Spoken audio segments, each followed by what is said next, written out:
Good evening, everyone. Today, thousands gathered on the beaches of Normandy to mark the 70th anniversary of D-Day.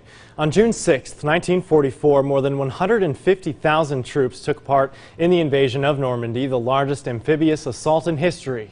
The fierce battle changed the world, turning the tide in World War II. More Americans died during the 24 hours of D-Day than in the 10 years of the war in Afghanistan. Tonight, we look at ceremonies marking the event across the world, but we start out here at home. Alex Labat with a look at Louisiana's role in the Day of Days.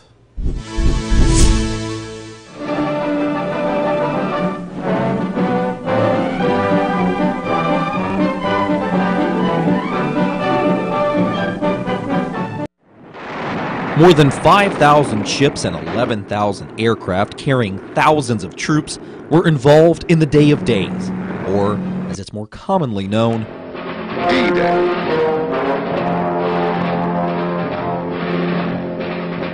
And over 70 years later, the words and images from that day are still just as powerful.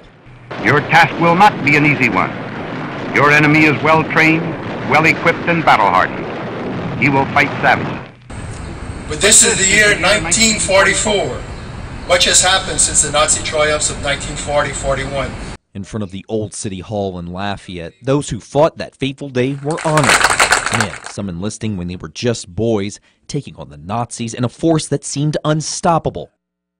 But the success of D-Day could not have been possible without the contributions of Louisiana. Louisiana in general played a huge part in World War II. The Higgins boats in New Orleans, this was the landing crafts that they came in for D-Day. Not only were the landing crafts used during the storming of the beaches from New Orleans, Cajun soldiers went behind enemy lines using their French as a secret weapon. Our training while we were in England was to be dropped in France behind the German lines to work with the different resistance organizations.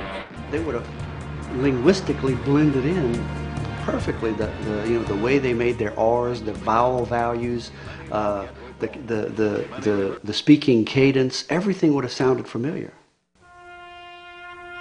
More than 150,000 troops took part in the operation that would change the tide of the war, and preserving the freedom that we enjoy today.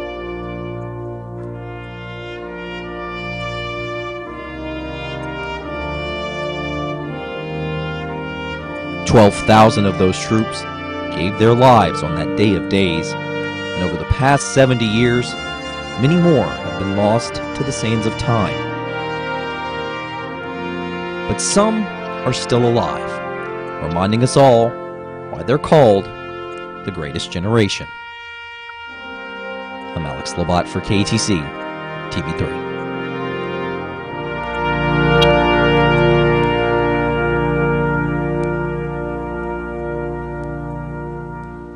Thanks to Alex for that look back. Well, in New Orleans today, activities at the National World War II Museum began bright and early at 6:30 in the morning. That's the moment when the invasion in Normandy began all those years ago. Visitors were also able to board the museum's Higgins boat, check out war artifacts, and hear real accounts of the war from veterans. One of the highlights of the day, 17 World War II veterans from Louisiana receiving the Legion of Honor medal awarded by the Consul General of France. Those medals are France's highest honors, recognizing the vets